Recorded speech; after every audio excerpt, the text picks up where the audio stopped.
yo espero que les haya llegado el documento, que lo tengan en sus manos, ese pequeño guión que hemos preparado para que podamos seguir la clase con toda fluidez. Ante todo, muchas gracias, Sofía, por estar administrando. Muchas gracias a ustedes una vez más por compartir con nosotros en Foro Republicano un curso tras otro. Este año ya estamos en los cursos 3 y 4, en un tiempito más en los cursos 5 y 6, y tendremos otros 6 cursos en el segundo semestre, aparte del curso presencial para universitarios que estamos haciendo y de los 4 grupos que tenemos presenciales en la quinta región, más otro grupo presencial acá en Santiago. O sea que hay semanas en las que estamos trabajando hasta con 7 grupos distintos en la misma semana, lo cual nos llena de alegría. El programa del curso está ahí en el guión. Como esta es la primera sesión, me gustaría que lo miren con calma. Me corresponde a mí esta primera sesión sobre qué es de derecha y en concreto cuáles son las matrices de conservadores, liberales y socialcristianos que compartimos y que nos diferencia. En la segunda sesión, el profesor Carlos Frontaura se va a referir a lo intransable de un derechista, aquello que configura a una persona de nuestro sector, digámoslo con toda confianza, y que no es negociable, por así decirlo.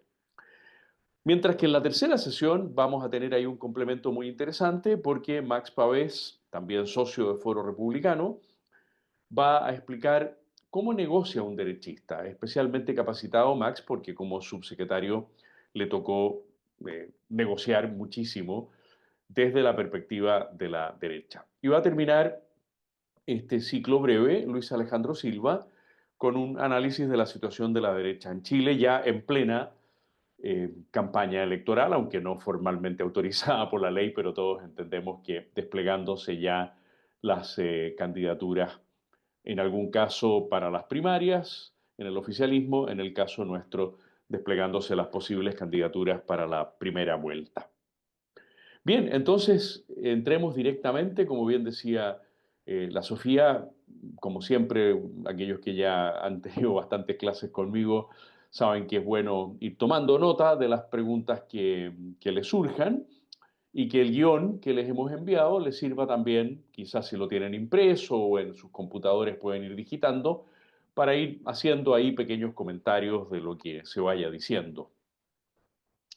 Vamos a plantearnos qué es ser de derecha, porque es algo que habitualmente nos complica en la conversación social, en el almuerzo de trabajo, en la reunión más propiamente cívica o incluso política, porque nos definimos así, quizá la mayoría o la totalidad de los que estamos en estos momentos conectados, y cuando llega el momento de expresarlo, no tenemos un cuerpo de planteamientos completamente claro. ¿Ah? A mí por lo menos me pasa y me ayudó el preparar esta clase, el poder fijar en 3 dimensiones qué es ser de derecha.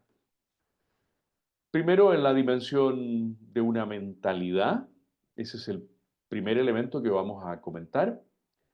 Después, en una dimensión ya de un cuerpo doctrinario, ambas dimensiones se complementan.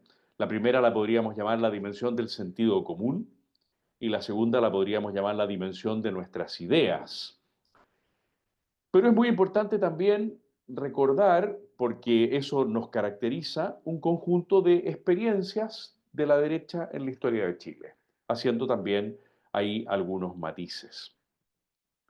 Claro, hemos puesto como subtítulo de esta clase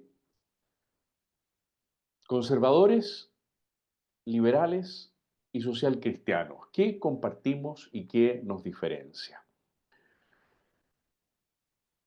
Todo mi planteamiento va a expresarse desde la matriz conservadora y voy a ir haciendo algunos pequeños comentarios respecto de las diferencias que una matriz liberal y que una matriz social cristiana suelen tener con la matriz conservadora. Pero partiendo de la base que esas otras dos matrices, la liberal y la social cristiana, son perfectamente reconocibles, no siempre, pero en una buena medida, en muchos casos, como partes de la de las derechas. Partamos entonces con esta primera dimensión. La derecha es una mentalidad. La derecha es una manera, diría el Guaso, de apearse, de bajarse del caballo. La derecha es un sentido común, compartido, frente a la realidad humana. Puse ahí, como ustedes ven, espero que tengan el guión a la vista, puse 6 elementos de esta mentalidad. No es que haya pretendido agotar esta mentalidad. Seguramente en los comentarios, en las preguntas, ustedes me van a poder complementar y ayudar a preparar mejor esta clase para otra oportunidad, diciéndome, me parece que te faltó en la mentalidad esta dimensión o esta otra.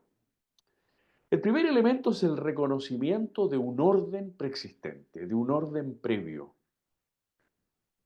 La mentalidad de derecha no es constructivista, no es una mentalidad que pretende crear el mundo, sino más bien reconocer la existencia de un orden ya dado. Aquí vienen ciertos matices, ¿no es cierto? Porque el conservador eh, hace ese reconocimiento de un orden meramente natural. El social cristiano va a hacer ese reconocimiento insistiendo en la presencia de la mano de Dios y en concreto el social cristiano del Dios trinitario. Los católicos hoy, los felicito a los católicos aquí presentes, estamos de gran alegría al contar de nuevo con un Padre común. Pero un conservador y un social cristiano tienen esa pequeña diferencia. El conservador apelará al orden meramente natural y el social cristiano lo vinculará con la acción del Creador y en particular del Creador que se ha expresado en Jesucristo su Hijo. Mientras que el liberal reconocerá el orden previo a partir del contrato social. No un orden previo natural, sino más bien un orden previo artificial. Será el contrato social para un liberal el que fundamente la existencia de un orden. Un segundo elemento de esta mentalidad lo hemos consignado ahí con 2 palabras. La mentalidad que reconoce a la tradición y a la conservación como un gran bien. De nuevo, insisto que estoy hablando fundamentalmente desde mi propia matriz, que es la matriz conservadora. Tradición y conservación. La palabra tradición todos sabemos que significa entrega. A una persona de derecha le parece que está siempre recibiendo, que es siempre receptora, y que en la medida en que está recibiendo y es receptora, tiene que ser capaz de transmitir, de hacer tradición. Una persona de derecha tiene esta mentalidad abierta siempre, una mano hacia atrás, abierta la otra hacia adelante, como en una carrera de postas. El que recibe el testimonio, claro, si es el último relevo ya no, pero el segundo y el tercer relevo en una posta reciben el testimonio con una mano que se extiende hacia atrás y entregan el testimonio con una mano que se extiende hacia adelante. Tradición. Pero al mismo tiempo esa tradición significa que hay que proteger, que hay que conservar aquello que hemos recibido desde atrás y que queremos entregar hacia adelante. Claro, el matiz con un liberal consiste en que el liberal prefiere, no excluye, pero prefiere la innovación a la tradición. Tiene una mentalidad más innovadora que de apertura hacia el pasado.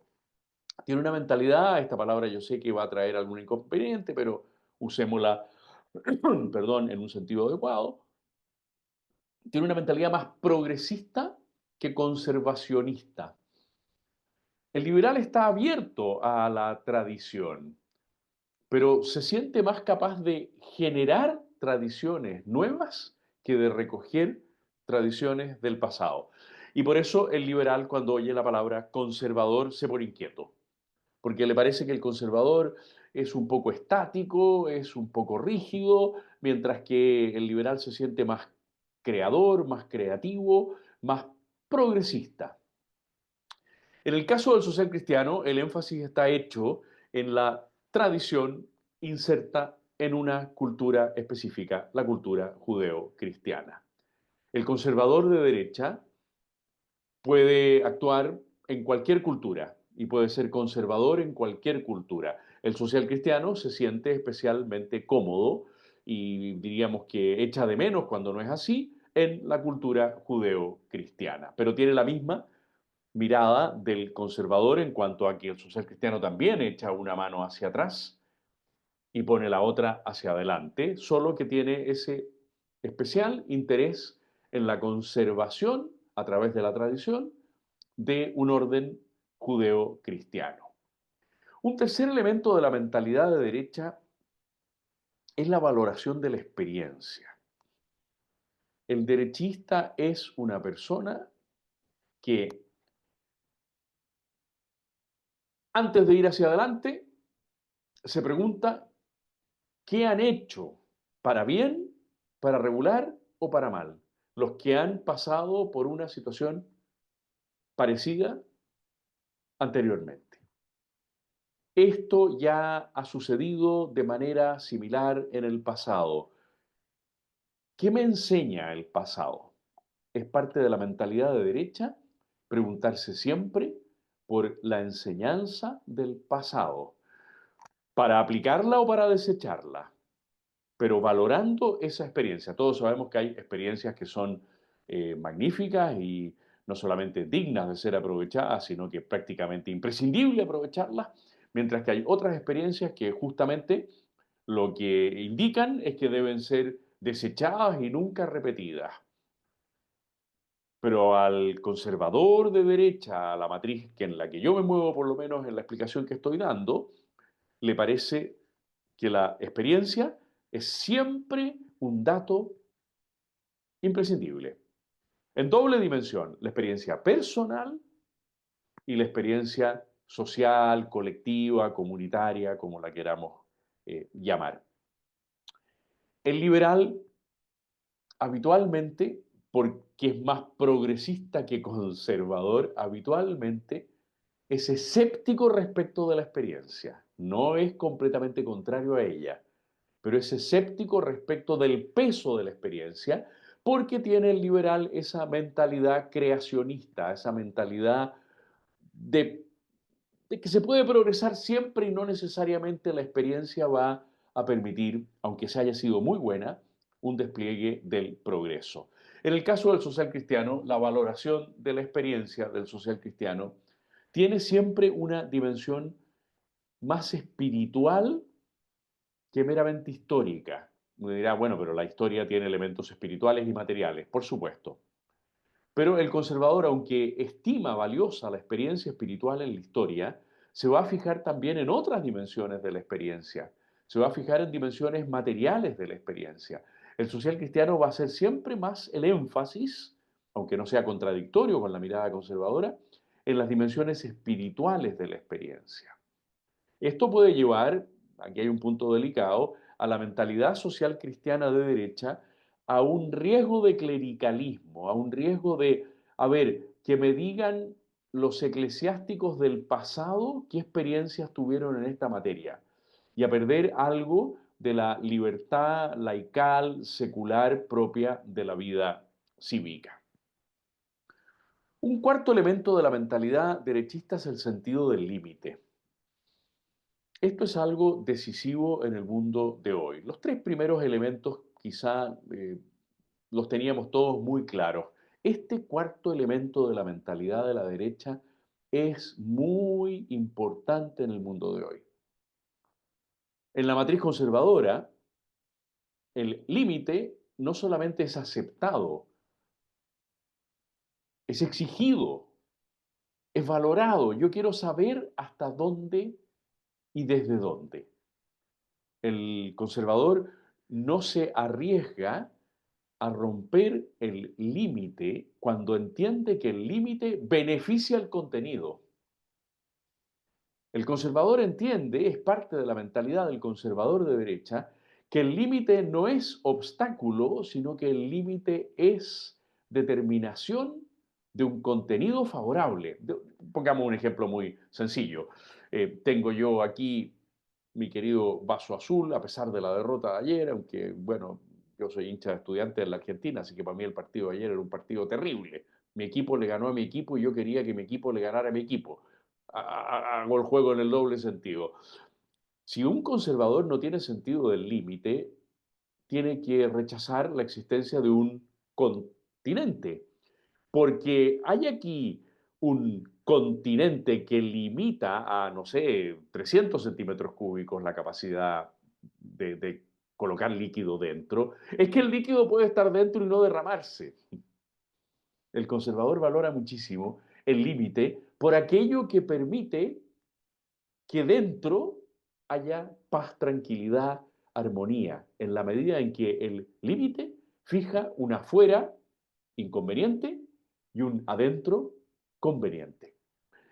Por supuesto, para el liberal el sentido del límite es muy relativo. Es un sentido del límite que el liberal pone en manos no del orden de la naturaleza, reconocer el límite del orden previo, sino que lo pone en manos de la autonomía personal. Es cada persona para el liberal la que debe fijar el límite. No es que el liberal esté en contra del límite, ¿eh? También tiene un sentido del límite, pero prefiere que el límite se fije autónomamente a que, como es la mentalidad conservadora, busquemos dónde está el límite determinado por el orden natural.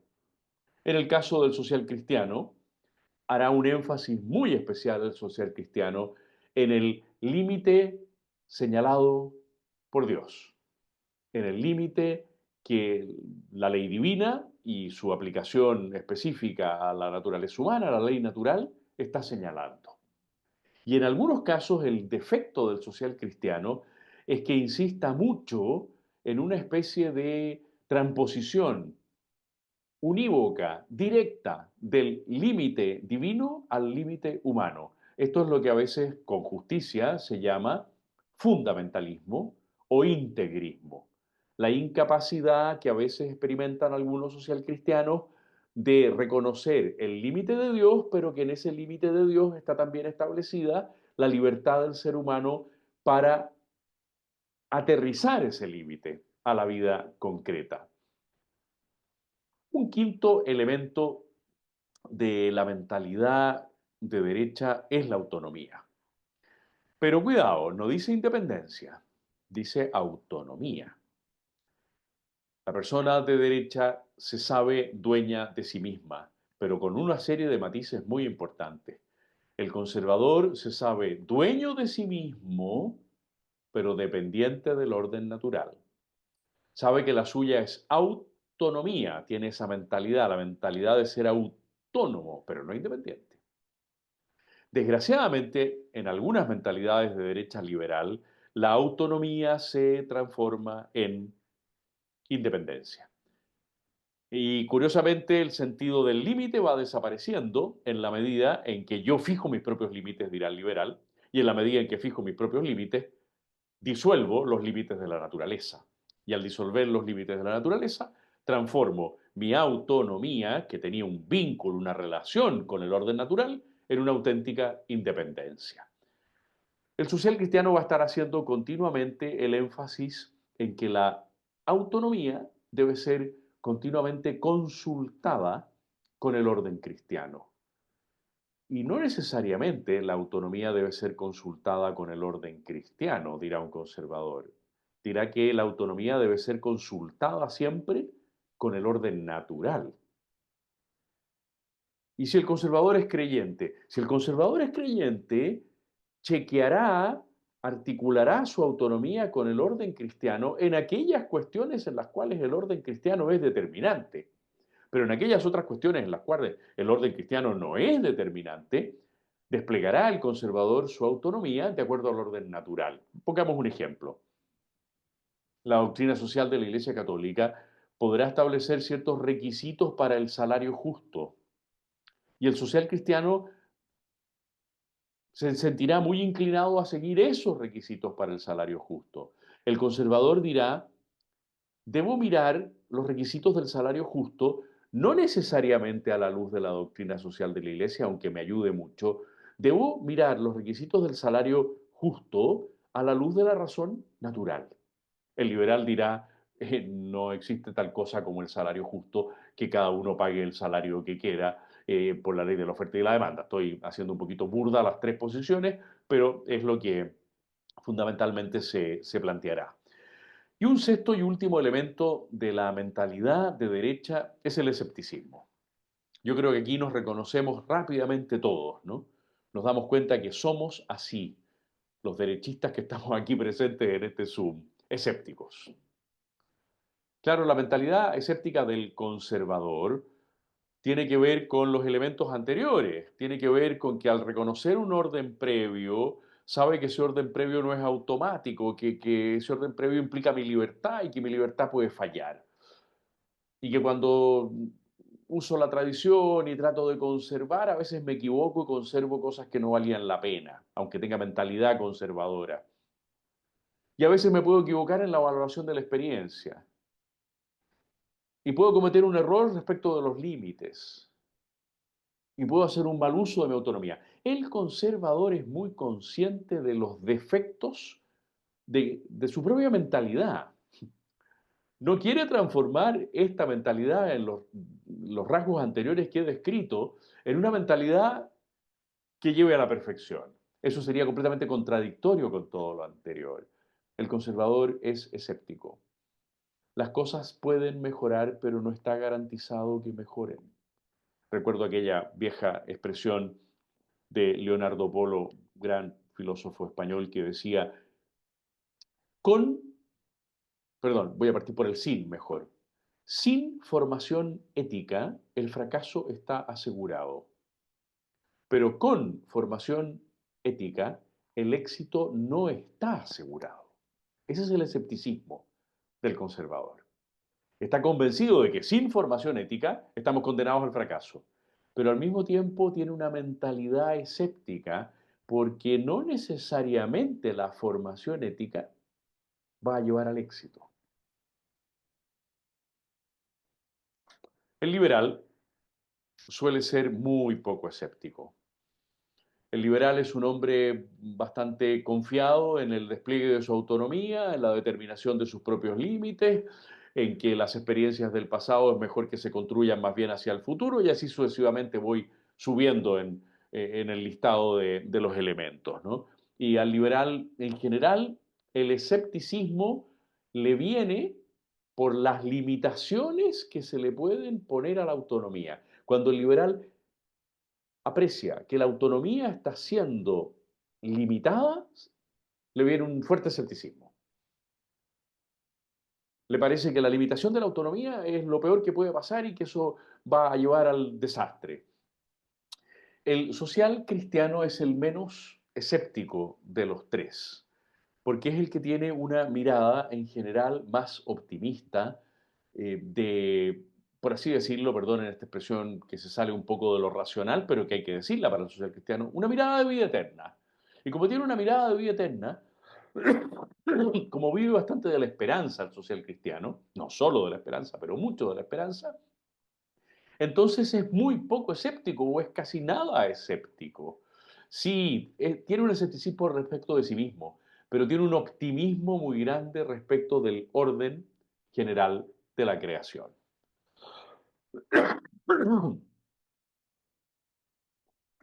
Perdonen mi garganta. Pasemos ahora a algo mucho más sencillo, mucho más conocido y que por lo tanto voy a desarrollar de manera mucho más breve.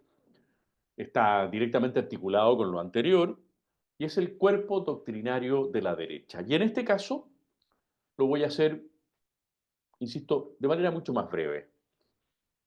¿Cuál es el primer punto de nuestro cuerpo doctrinario? La existencia de un orden natural. La existencia de unos fundamentos, unos principios, un modo de ser inmutables. Desde aquel principio de el ser es lo que es y el no ser no es. principio de identidad y, por lo tanto, el principio de no contradicción. El ser no puede ser el no ser no puede ser el ser. El orden de la naturaleza. Naturaleza no entendida como ríos, bosques, luna, sol, mares, sino como concepto constitutivo de lo real. En la derecha creemos en el orden natural. Y fíjense que la palabra natural, que significa fundamental, al comienzo de, lleva antes la palabra orden. No estamos creyendo en lo natural inorgánico, en lo natural desordenado, en lo natural de cualquier manera, sino en lo natural organizado, adecuada disposición de las partes en el todo. En ese orden natural le damos primacía a la persona humana. No le damos la primacía en el orden natural ni a los animales, ni a los vegetales, ni a los minerales, ni a ninguna otra dimensión de lo natural. No tenemos ninguna vergüenza de sostener que la persona tiene la primacía, no el carácter absoluto dentro del orden natural. Es la primacía, es la jerarquía por encima de todos los restantes elementos del orden natural. Por eso, cuando nos encontramos con los animalistas, tenemos polémicas tremendas con ellos porque ellos quieren invertir el orden natural, dándole igualdad y en algunos casos no solo igualdad, sino primacía al orden animal. Si le damos la primacía a la persona, dentro de nuestro cuerpo doctrinario es decisiva la libertad y la correspondiente responsabilidad. Estimamos a la persona dotada de una capacidad, tanto en su inteligencia como en su voluntad, de autodeterminarse al bien. Eso es para nosotros la libertad, la autodeterminación al bien. La prueba de la libertad es poder escoger entre el bien y el mal. Pero cuando se escoge el mal, se daña la libertad y dañada la libertad, ella pierde su capacidad fundamental, que era en su propia autoconservación llevarnos al bien. Definimos la libertad como la capacidad de autodeterminarnos al bien. Y por lo tanto hemos de responder de ella. Esto es esencial en la doctrina de las derechas. Se nos puede pedir una respuesta, se nos debe exigir una respuesta, la respuesta de nuestra vida, no solo la respuesta de nuestras palabras, la respuesta de nuestra vida. Porque si somos libres, es para, y ese para es chequeado por los demás, es analizado por los demás en el tiempo presente y por los demás, mi profesión, historiador, respecto del pasado. Si tenemos libertad y responsabilidad, tenemos por lo tanto derechos y deberes. Nuestra libertad va acompañada de derechos, nuestra responsabilidad va acompañada de deberes. Y hay una trama ahí, por lo tanto, en nuestra acción moral, en la acción moral de ese ser que tiene la primacía en el mundo natural, la persona humana. Hay una trama entre yo quiero y yo debo, entre yo exijo y yo me obligo. Una trama que, como todos sabemos, está sumamente desvirtuada en el mundo contemporáneo, porque el yo quiero y el yo exijo parecen haber anulado por completo al yo debo y al yo respondo, al yo cumplo, al yo me obligo. Dentro de nuestro cuerpo doctrinario afirmamos la sociabilidad humana. Esta no es una libertad, no es una responsabilidad vuelta hacia el interior. La posición fetal la tuvimos en el vientre materno, quizá la tendremos al momento de morir porque nos habremos encogido y quizá la tenemos en aquel momento, cada uno sabe en qué posición duerme, en que estamos en estado de sueño. Cuando estamos despiertos, nuestra posición es erguida. aunque estemos sentados, estamos erguidos, no nos volcamos hacia nosotros mismos. La sociabilidad.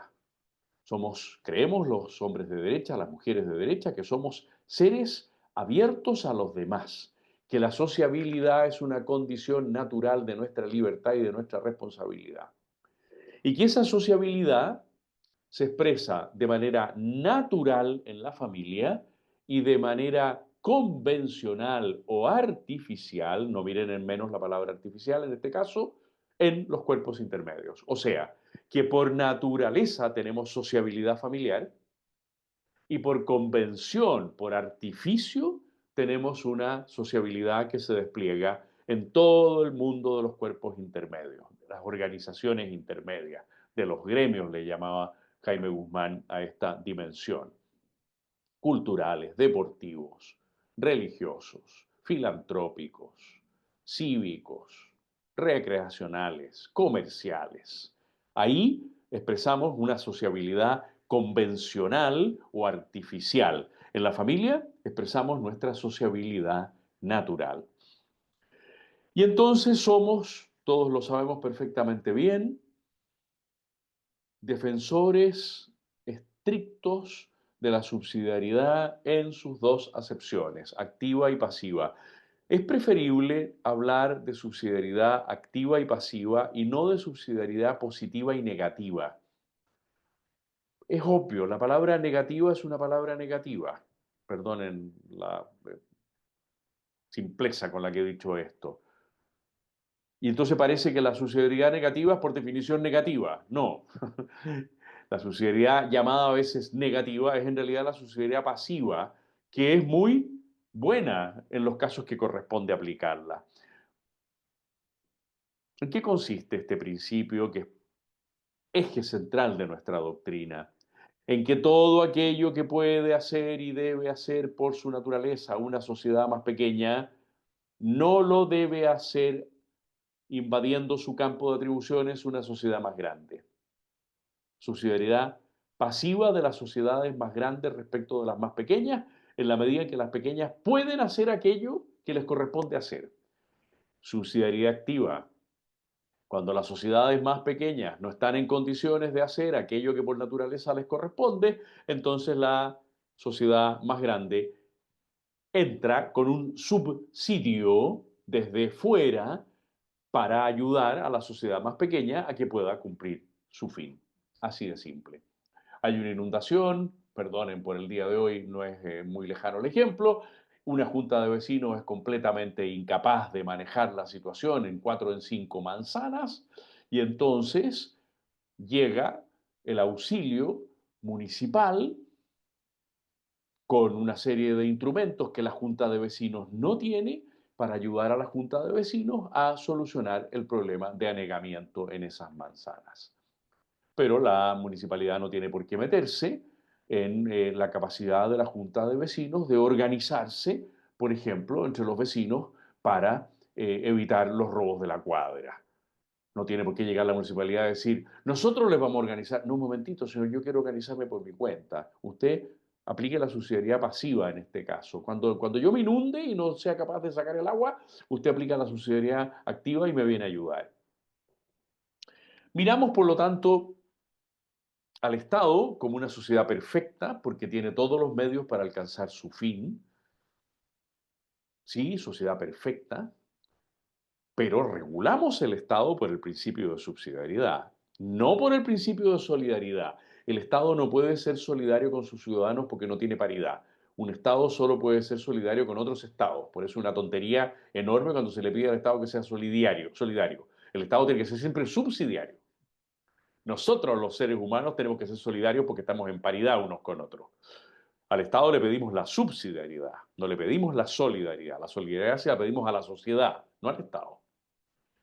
Y le damos una enorme importancia al derecho como instrumento que el Estado utiliza para regular libertades y responsabilidades, derechos y deberes.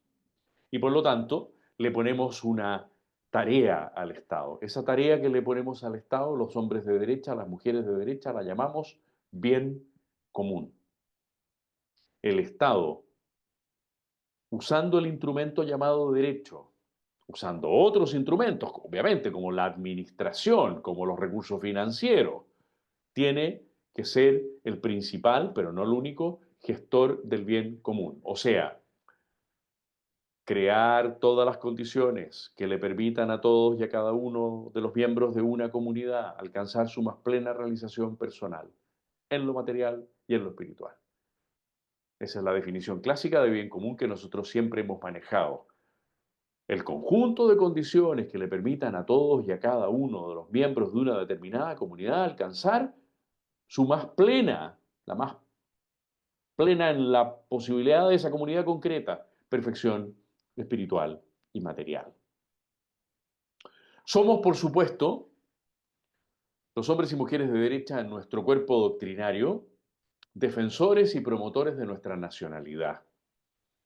Porque si nuestra mentalidad es de tradición y de conservación, si nuestra mentalidad tiene un sentido del límite, la conservación y la tradición tienen que ver con la nación. Y el sentido del límite tiene que ver con la nación. No queremos ser invadidos por nadie, tenemos unos límites geográficos. No queremos una inmigración indiscriminada, tenemos unos límites sociales y raciales. No somos racistas, no somos chauvinistas, pero tenemos un sentido del límite como mentalidad que se aplica a la nacionalidad. Queremos que nuestra nación, que viene siendo, siga siendo, con las modificaciones que son propias del devenir histórico, pero que no le cambien su esencia. Y por último, en nuestra doctrina somos, unos más que otros, abiertos a la trascendencia. Si somos escépticos respecto de este mundo, es porque tenemos una mirada que se abre a unas dimensiones de otro mundo. Si no, no seríamos escépticos respecto de este mundo. Si no, pondríamos todas nuestras fichas en la vida terrenal. Pero la razón nos dice que eso es bastante absurdo porque la vida terrenal es corta, es muy breve, para algunas personas brevísima, para todos es muy breve. Y que por lo tanto en nuestra doctrina, no solo en nuestra mentalidad, en nuestra doctrina está la apertura a la trascendencia. Y aquí viene un concepto que aunque no figura en el guión, es decisivo para nosotros y que está vinculado en nuestro cuerpo doctrinario a la trascendencia, el concepto de dignidad. Si hemos dicho al comenzar esta segunda parte de la clase que creemos en un orden natural, en que la primacía la tiene la persona y que esa persona es libre y debe ser responsable, que tiene derechos y deberes, todo eso lo podemos resumir en una palabra maravillosa: dignidad. Y la dimensión más plena de la dignidad es la capacidad de trascender. Por eso las piedras no son dignas, los árboles no son dignos, los animales no son dignos, en un sentido estrictamente filosófico de la expresión. Tienen una dignidad asociada a su relación con el género humano. El árbol tiene una, comillas, dignidad asociada porque da sombra, porque alegra con su follaje, porque nos permite, una vez que lo talamos, usar su madera. Y así sucesivamente podríamos decirlo respecto de los animales y respecto del mundo mineral o más bien puramente físico. Pero no tienen capacidad de trascendencia, no tienen capacidad de ir más allá de sí mismos. No le podemos pedir a un perro, por muy entrenado que esté, que escriba poesía. Y le podemos pedir a un joven de La Pintana que escriba poesía y que sea nacido en Parral, nacida en el Valle del Elqui, que sea premio Nobel. Eso no se lo podemos pedir ni a un animal, ni a un árbol, ni a una piedra. Que trasciendan en el tiempo humano y que incluso se planteen la trascendencia más allá del tiempo humano. Termina nuestra clase con 4 comentarios a momentos de la derecha, experiencias de la derecha en la historia de Chile. Muy brevemente dicho, porque no es una clase de historia, pero creo que es interesante completar las 2 dimensiones anteriores con esta tercera que nos hace ver que no estamos inventando nada. Hay tres figuras señeras de la derecha chilena en el siglo XIX: don Diego Portales, don Manuel Montt, don Manuel José Irarrázaval. Portales, el gestor de nuestra República en forma, para eso obviamente las lecturas de Alberto Edwards, de Mario Góngora, de Jaime Izaguirre, de Gonzalo Vial. Manuel Montt, el presidente eje del siglo XIX, el más portaliano de todos los portalianos, el único hombre que ha ocupado la presidencia de los tres poderes del Estado, porque fue presidente de la República, presidente de la Corte Suprema y presidente de la Cámara de Diputados. No fue presidente del Senado, pero al menos fue senador y presidente de la Cámara de Diputados. El hombre que intentó la conciliación de estos dos elementos tan bonitos que hemos visto hoy: orden y progreso, orden y despliegue, orden y libertad. Ese era su lema, el mismo lema de la República del Brasil, ¿no? Orden y progreso, aunque en ese caso es de origen más bien masónico, en el caso brasilero. Don Manuel José Irarrázaval, el hombre que es una de las 10 principales fortunas de Chile, el gran gestor de un giro al interior del Partido Conservador en el siglo XIX, colocando a los conservadores que lo siguieron, Abdón Cifuentes, Zorobabel Rodríguez y otros tantísimos que lo siguieron, en una dimensión muy laical, muy secular, muy poco eclesiástica del Partido Conservador, que estaba siempre preguntándole a los obispos qué es lo que había que hacer. El ejemplo típico de don Manuel José es que fundó dos diarios, y a uno le puso el bien público y a otro le puso el independiente.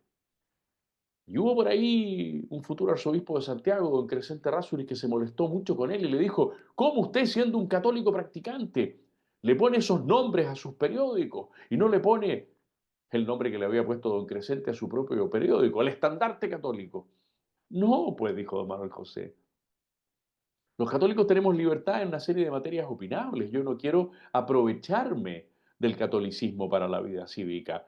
Quiero que los católicos estemos en la vida cívica, y como lo hizo él en materia extraordinaria cuando apareció el proyecto de Código Penal que lesionaba gravemente los derechos de la Iglesia. Quiero que estemos defendiendo los derechos de la Iglesia, pero a nombre propio, buscando el bien público, siendo independientes, no haciéndolo en católico. Tres grandes figuras del siglo XIX: don Diego Portales, don Manuel Montt, don Manuel José Irarrázaval, gestores de la gran derecha chilena. Fíjense que me salto, don Manuel José Irarrázaval murió el año 1896, me salto 80 años, hasta la década de los 70 del siglo pasado, cuando, después de un periodo de notable decadencia de la derecha chilena, recuerden, los partidos conservador y liberal se disolvieron en 1965 después de la derrota electoral terrible de las parlamentarias de marzo de ese año, fundaron un nuevo partido cuando la derecha se rearticula. Perdón. Un nuevo partido, bueno, es el cuarto partido nacional o quinto partido nacional en la historia de Chile en esos momentos, el Partido Nacional. El surgimiento de una vertiente que no se declara de derecha, pero que evidentemente lo es, a la vertiente a la que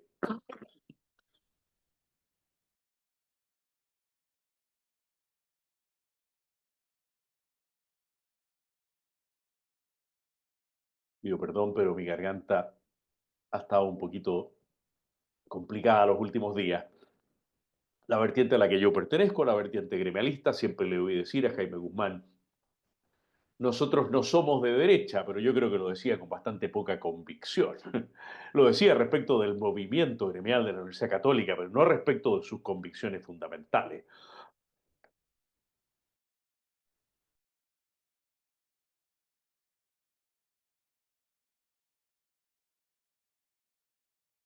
Esta parte de la clase está resultando un poquitito cortada, con perdón. Los nacionales, segunda mitad de los 60, el movimiento gremial, los movimientos gremialistas fundados por Jaime Guzmán a partir de marzo del 66, y esa derecha demócrata cristiana que se está incubando al interior del partido y que después del 11 de septiembre del 73 va a abandonar el partido. Juan de Dios Carmona, William Thayer, por mencionar dos figuras particularmente queridas por nosotros, ¿no?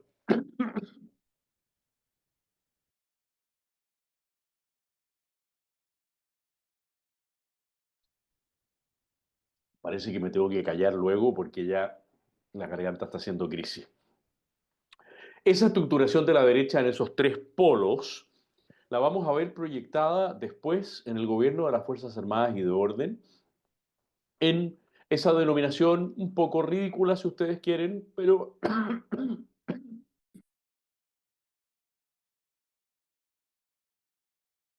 que respondía a dos concepciones de lo que había que hacer desde la derecha para apoyar al gobierno de las Fuerzas Armadas.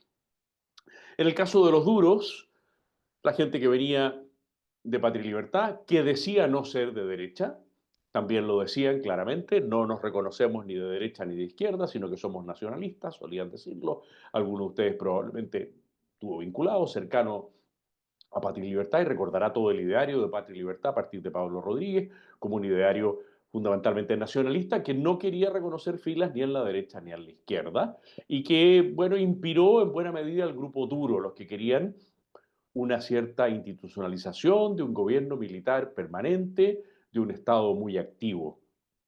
Y el mundo de los blandos, de la derecha de los blandos, que era el mundo fundamentalmente así llamado hoy día ya entre comillas, ¿no? Chicago gremialista.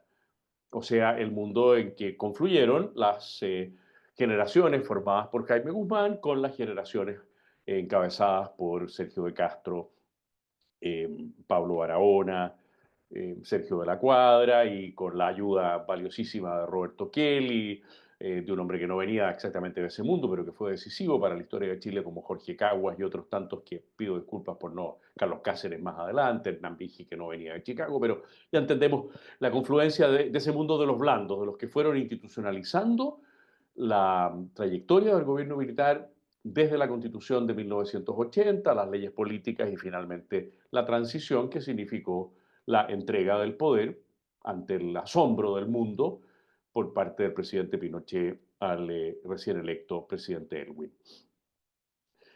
Terminamos con un momento muy triste de las derechas en Chile, que es el que estamos viviendo ahora. Los gobiernos de Sebastián Piñera han sido la divisoria de nuestras aguas.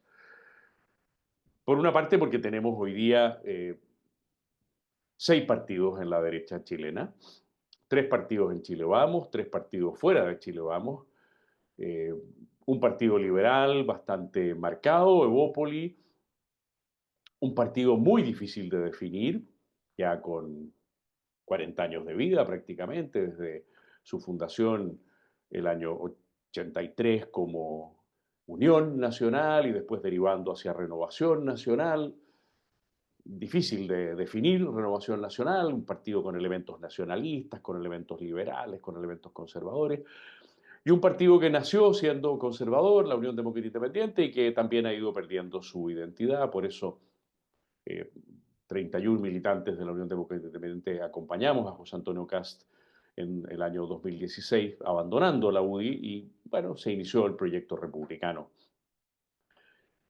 Y esa divisoria de las aguas hoy día marca una diferencia entre otros 3 partidos que están fuera de Chile Vamos y que todos conocemos. El Partido Republicano, en el que algunos de los presentes militamos, el Partido Nacional Libertario, o Libertario Nacional, pues ya no me acuerdo exactamente cuál es la configuración del partido de Johannes Kaiser, recién formado, un partido con una enorme militancia, y el Partido Social Cristiano, también de difícil configuración, con elementos evangélicos, con elementos que acaba, por ejemplo, de abandonar el partido, como el Rojo Edwards, que, bueno, ha abandonado 3 partidos consecutivos, ¿no? Se fue de Renovación, se fue del Partido Republicano, ahora se fue del Partido Social Cristiano. Habrá otra gente en el mundo social cristiano que también tiene una cierta indefinición respecto del lugar en el que debe estar. Esta divisoria de las aguas es muy mala. Bueno, tiene elementos muy negativos, por supuesto, ¿no? Pero por otra parte, va reconfigurando la realidad. Claro, a todos nos gustaría que quizá, a mí personalmente me gustaría que solo hubiera 3 partidos en la derecha, un auténtico partido liberal, un auténtico partido conservador y un auténtico partido social cristiano, que son, me parece, las 3 vertientes que yo por lo menos soy capaz de reconocer. A Hugo Herrera le gusta reconocer una cuarta vertiente, que puede que tenga razón, la vertiente nacionalista de la derecha chilena, ¿eh? La vertiente que él funda en Francisco Antonio Encina, en Palacios, en Edwards, en Subercasó y después el flujo de Mario Góngora, ok. Pero esa vertiente que ha tenido un nacionalismo a veces corporativista, hoy día está prácticamente desaparecida o tiene algunos pocos elementos en Renovación, quizá tiene algunos elementos en el Partido Republicano, quizá en el partido de Johannes Kaiser. Entonces, hoy día con 6 partidos, sí, tenemos un panorama de fraccionamiento doctrinario y electoral. Yo espero que esos 6 partidos en algún momento determinado puedan reconducirse hacia 3 partidos y que haya, creo que la primera vez que formulé esto ya pueden haber pasado unos 15 años en mi columna en el Mercurio, puede haber como en las grandes democracias, no en todas es así, pero en algunas de ellas es así, un gran partido conservador en la derecha, un gran partido liberal en la derecha y quizá un partido no tan grande, pero un partido social cristiano importante de derecha, ¿eh? No de centro. Bueno, esto es lo que les quería comentar hoy día. Les pido perdón por mi garganta muy alterada por el fútbol de anoche, en que rabié mucho con mi querido equipo, aunque a mi querido equipo le ganaba mi otro querido equipo. Muchas gracias por su paciencia.